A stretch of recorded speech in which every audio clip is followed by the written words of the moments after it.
Thank you everybody so much, especially everybody who shared already. Amazing. I could jump up and just like talk with you for hours on some of the things. We were talking in the car ride over. We've done a lot of wedding events too, but we saw there was some wedding people ahead of us, and I said, oh, but they can have it because the mother of the bride is never my friend. So I'd like to introduce us a little bit. I'm Amanda, and this is Jake, my husband. Yeah. And we're broadcasters, actually. We've done a lot of different events. This is some of our team. DQ and Linus is often on the YouTube with us. But YouTube has been our fun thing. It's been our side project. It's, we're the nerds in the broadcast team who like to play with all the technical stuff and test the limits of what we can do. And that kind of led to a YouTube channel and side businesses where we do a lot of different kind of technical builds and advising and all that sort of stuff. So yeah. Also because we kept getting the same questions over and over and over again from different houses of worships, companies. It's like, how do I do this? How do I do this? Do you have any tips of how to do this? And it's like, just make videos. Yeah, exactly. Now we started, my first uplink was probably way back, my first live streaming was probably in 2007 actually, with a micro satellite and about a TV truck size amount of equipment to upload just to get to the satellite. Forget the cameras and everything else. So broadcasters from the very beginning. Now, who here knows that broadcast is a struggling industry? Yes. Right? But it's not a dying industry, and I think that's a mistake that people don't understand. If you look at any kind of business, the invisible hand of capitalism, if you will, or the market hand, tends to favor businesses that are performing better, businesses that are reaching people better. So social media, YouTube, all these things that have come up have challenged a lot of the broadcasters and have caused the broadcasters to have to shift their thinking. All right, let's go to our next slide. So the types of broadcasts that we've done, lots of live events, festivals, TV studio productions. I did sports in Canada for many, many years, events where we had 15, 20,000 people, and my job was always the technical producer. We did different documentaries in Africa, Ukraine, all over the world. But like I said, we've been doing this since 2002 was our first broadcast. Yeah. So it's been a long, long time. And the first time Jake did camera for me, he wasn't even out of high school. No. So that's where we met. But if you go up to the next slide here, just you can see some of the scope of the events. Live music, cooking programs, sports, you name it, big concerts. We've done just about every level of broadcasts, all the way to YouTube and weddings. And we have fun doing it. We do it because we enjoy the technology, we enjoy people, and I think that's the kind of thing that draws us all to this industry, right? We're all a little bit like enjoying the tech. You wouldn't be here at a YoloLiv event if you didn't love tech, right? Toys for grown-ups, that's right. There we go. So you're going up to the next slide here. So the history of what we've done as a technician, we've built TV buses, we've built studios, we've built studios for many different companies, churches, all across the world, TV trucks in North America and in Scandinavia. And from that, we've started TV channels. So if you go up to the next slide there. So yeah, this is us. This is 2006, I believe. Yes, and yeah, we started a TV channel with this nice gentleman back here who just decided to call us one day and said, do you think we could start our own channel? Guess so. So we got a satellite thing. All we had was computers and a couple of cameras, and this is our first control room that we built literally out of nothing. And from this, I went on to work in sports. So the development of the technology experience has come out of a lot of figuring things out and figuring out the scope of what we do. But at the end of the day, everything that we do is about connecting with people, right? All of the cameras, all of the tech doesn't mean anything unless you can connect a story. And I think going back to my first point, where people say broadcast is dead, I think it's changing. I think that broadcasters understand now more than ever, if they're going to compete with YouTube, they have to have the kind of platform that allows people to engage with them. There was the funeral for Queen Elizabeth. It was a few years ago, just not too long ago. But our national broadcaster in Canada, Canada's part of the English Commonwealth, they had their live news stream, and a parallel stream where people could write in and ask questions to the broadcaster. And so the journalists would have subsections where there were commercial breaks on the broadcast, but on the live stream on YouTube, they would be answering questions. Yes, the dignitary that's coming in right now is the King of Sweden, for example, and so and so. And I thought, see, that's right there is where the industry is changing. And it wasn't too long after that we started connecting with YoloLiv. So from our TV channel, if you go up there, Jake. Also worth to note that down to the left you see the size of the monitors we used to have. Oh Lord. Were heavier than the entire kit that we have now. My back today is still suffering because of those. But yeah, so broadcasters look at this camera back here. I don't know if you guys could see that way back there. That's a 5,000 pound tripod. 3 people to move. And we didn't have chiropractor coverage here at that point in time with the studio. But again, as the industry started to evolve, now this is still a few years ago, this was right before COVID, but people had already started asking for an out-of-the-box solution for broadcast. And when COVID hit, like you guys pointed out, it just accelerated that. We were already on the verge of, we did this event and some other big events, like look how many people are here. We did that out of this box event with just some cameras and a mixer board. I think we have the Black Magic there, but I think we had at this one we had a Ross board. Yeah, the Ross board. I believe we had that one. But again, developing an out-of-the-box solution that allowed more micro events, more live events to be present in broadcast. Because again, the thing that draws people in is the story, it's the connection. Live events is the bread and butter for most broadcasters, sports, concerts, and being able to add that connective ability makes all the difference in the world. So, worth to note too that this is the very, very small solution at the time. Because before then we had a TV bus and you only had so many 100 meters from the parking lot and block off wherever that's going and drill into the building if you had to pull the cables in. Because otherwise you have to disconnect everything and pull it in the building and then connect it again and shut off traffic and everything. Yeah, and so, again, inside this rack we had everything that was our camera gear, and at the very top of the rack was our transmitter.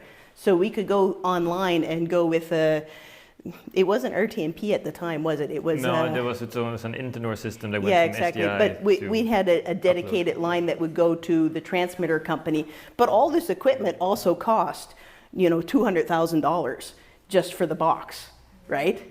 Dollars. So, again, fast forward to YoloBox. What's our next slide there, Jake? Oh yeah, this is just more of us doing the out-of-the-box solution. So you can see here, this was our next iteration of the box, the CCU remote controls, the camera controls, everything. But that one had a sliding out keyboard, so that was nice. Right, and the audio board did not fit in the box, no matter how hard we tried.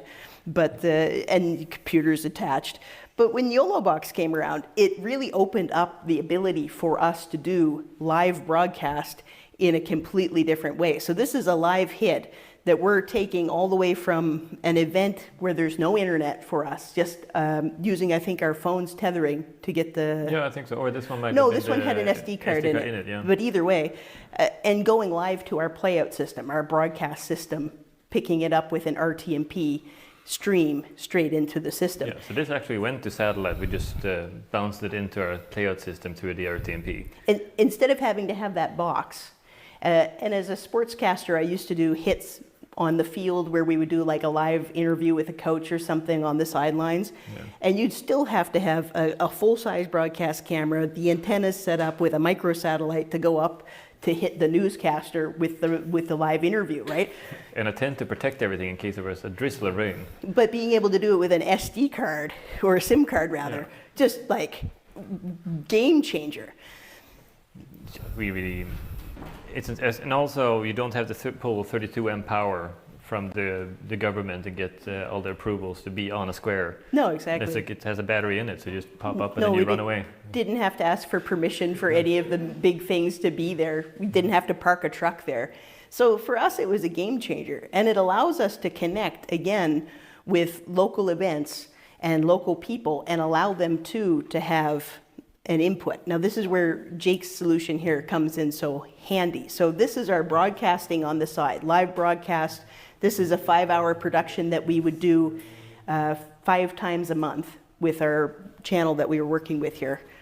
And Jake created a substream. Yes, because we realized that like all other broadcasters, we needed to be on Facebook and the social media at the same time. But there's different rules from broadcasting on satellite to being on Facebook, YouTube, especially regarding music. So if you don't want to have copyright strikes, even though you have all the licenses for satellite, you don't have them for YouTube because they're in America, they don't care. So we had to do a substream. So we take the output from the mainstream, and then we have different graphics and different videos. So as soon as the music comes on, we throw in a different clip saying our regular sending is going to come back as soon as the music is done, and don't forget to go into our website, trying to move them to our website instead. And when you guys came out with the YoloCast platform, that again created a whole nother way for us, a whole different avenue for us to be able to secure that stream and have better control over it. Again, our viewers too, who are watching us on social media, not necessarily watching us on satellite or cable, suddenly had the ability to comment, and we had the ability to comment right back to them on Facebook. And our broadcasters, like our hosts, our TV hosts, even though they were on air, we could be in communication with them. Somebody's mentioning this, do you want to mention it online? Should we talk about it here in the chat stream for you? So we would have such an organic connection with our audience, much like I said with the national broadcaster covering the Queen's funeral. Like, it created an ability for you to connect. But I bet you the national broadcaster didn't have YoloBox and probably had to spend a fortune to do that. We didn't have to spend a fortune to do that. We achieved it with you guys. Also worth to note, the speed of it you can change graphics in this little system is crazy compared to all the exports you have to do beforehand for all of the guests, and then import them to the system. So if there was a surprise guest, it could take you 20 minutes to get the graphics in. It's like, oh no, oh no, oh no. You just panic. But in this case, you just press plus, write the name, go for it. And this evolved into a whole other generation of us doing substreams. So we had our broadcaster at the office, and Jake was home on parent leave, but was still able to run the substream from home. So we took an opposite RTMP from our live feed in our playout system in our studio and sent it to Jake. Yeah. And so from home, Jake could receive the RTMP straight into the YOLO. This is the Ultra, right? This is the Pro, and this is the Pro. We ran it through a laptop, and then the next iteration, when you can have the SRT stream, I could link the SRT stream straight into it. So I just walked around with it wirelessly, chasing kids. Don't touch that. Switch. What are you doing? Okay, switch. Cooking supper. Switch. So just keeping track of it. So they didn't have to have somebody dedicated in the office for something that I could handle-ish with the kids. At the same time. So, and again, like, this has revolutionized the way that we've done broadcast and even created the path forward for our next big project. So we've left the TV channel that we started way back in 2006. Yep. We've started a Spanish channel, and we're starting another Swedish Scandinavia channel, yep, with the premise of having YoloBox in multiple different locations across the country where people can come together and have kind of like what do you call them?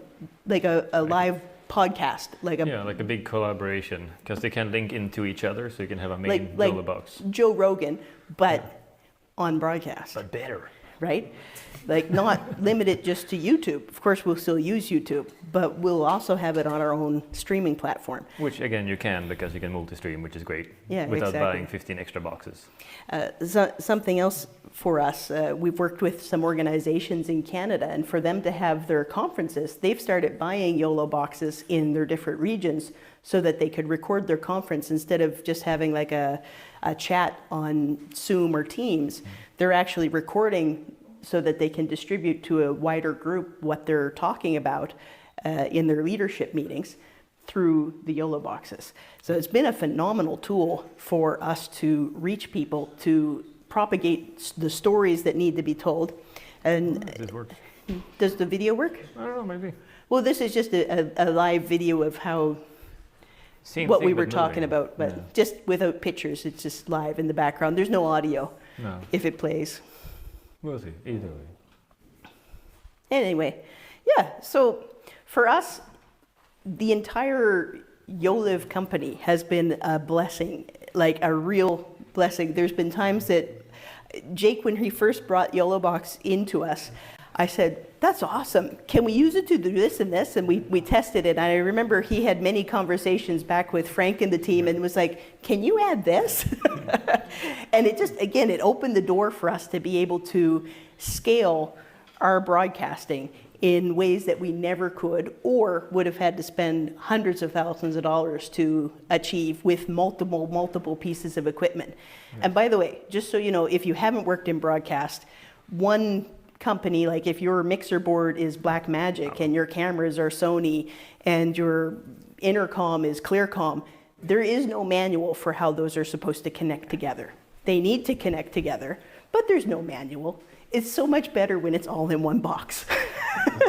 not only manuals, many times you have to actually build the cable yourself that connects the two machines together, that's because they don't talk to each other unless you take this cable, splice it open, and yeah, you need a proper engineering degree to read the resistor manual to connect your intercom with the old equipment. Yes. to your cameras and your cameras to your tally on your mixer board. So, but yeah. That's a little bit of what we do and our experience with YoloBox, and it's been just a phenomenal product for us. I've used just about every product in the broadcast side of the industry, and everyone has different strengths and weaknesses where maybe the product isn't so good, but the support team is. Yeah. There's some camera producers out there that will never talk to you if your system breaks. Others will send an engineer to you. But the YoloLiv team have been such an incredible cooperative partner, I feel, in what we've been doing. And so we're really grateful for you guys. We're thankful for the opportunity to come and share our experience with YoloBox, all the YoloBoxes. Yeah, we have InStream, 2 Pros, Ultra, and Extreme. So. And right now we have them networked across this new project that we're doing. So it's exciting times. But again, thank you so much for your time. And yeah.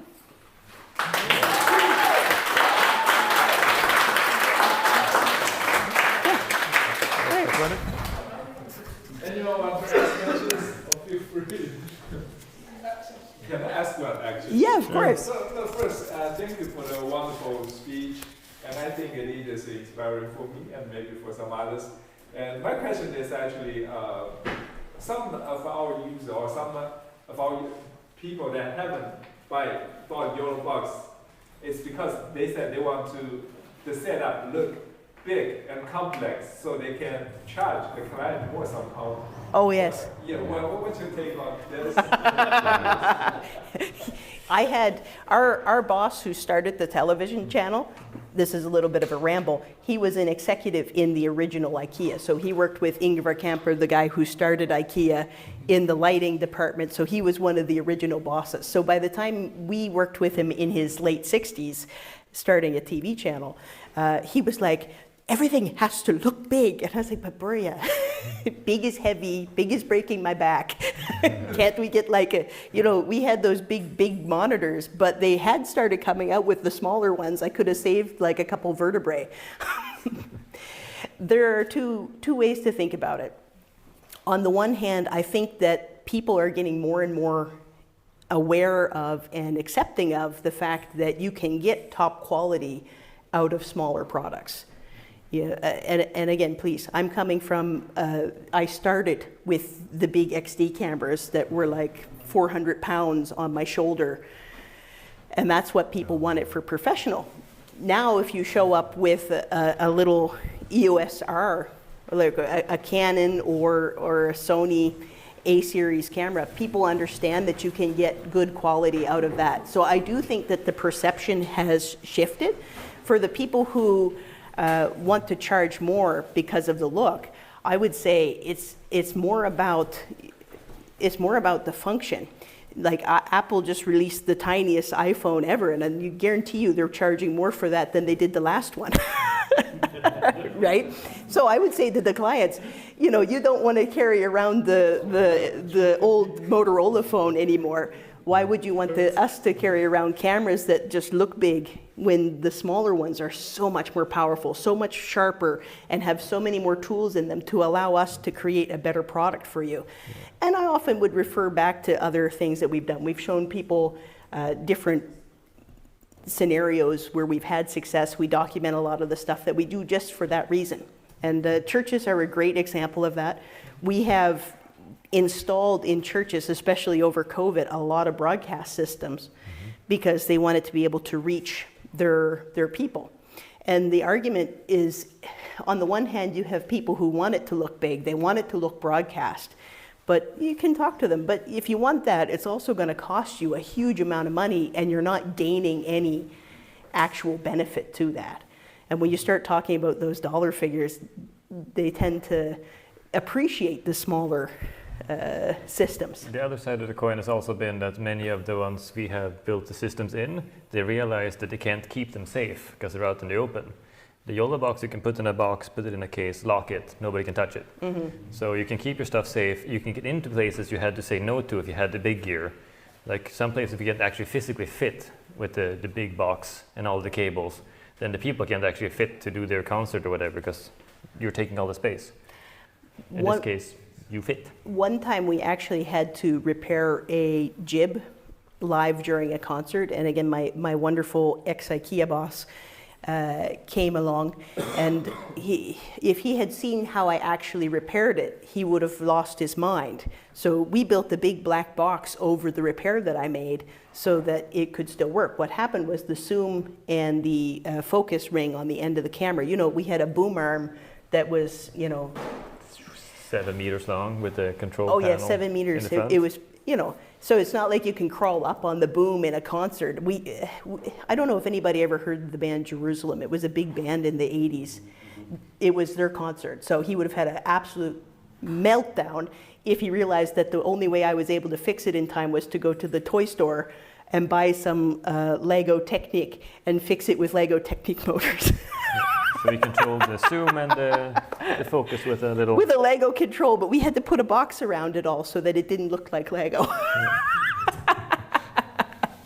I think results matter. And of course, you can always put up more cameras if you really want to and still use the better stuff. But this is a product that has everything in it. I mean, if I was going to set up a studio for somebody today... Exactly. You save out on so many things. You save out on the monitor, you save out on the recording device, you save out on the streaming equipment, and you get a mixer all in one, plus with audio. Yeah. Our only big request is for better audio mixer inside of it. Even an external one would be okay with a couple of XLRs to just link in. And now it's on the record. Yes, it's on camera now. Yeah. So I don't know if that helps at all. Thank you. I think that's all excellent points that we can use to convince those who question you. And again, if I could say, both the church world and the broadcast world, this is a product that if you guys get more people out actively selling, in Scandinavia, the big sellers who are carrying you, they're not really pushing the gear. I was, after being the main technician at our channel, I ended up eventually being the vice CEO of our channel and in charge of all purchasing. And I would have people come to us, sales guys coming to us, and they're not pushing equipment like this. They're still pushing big 4A boards or big Grass Valley boards. Bigger is better. And it's not what you need. You need stuff that is going to help you actually reach people. There's a Swedish company called Next Edition that we work with, and your system paired with it perfectly. It was the playout system that we chose and we were working with, and they could take so many live RTMP or NDIs in. So we could take as many YoloBoxes direct into the live broadcast as we needed to. We could have somebody interviewing someone up in Stockholm, somebody down in Malmö, in Göteborg, and all have it come right to our studio seamlessly and mix it into the broadcast with our live event without any issues whatsoever, compared to having to check if we had all the things we needed for the traditional transmitters for broadcast. So again, results matter, and having a good testimony about how the results actually boost the outcome, or the newer equipment boosts the outcome, I think is a good argument. Don't miss out on actually pushing your distributors to sell to the churches, to sell to the broadcasters. When I was doing sports, if I had this instead of a big uplink box and the giant camera and everything else I needed, I would have been so much happier, and again, I would have saved some vertebrae in my 40s. Thank you guys so very much.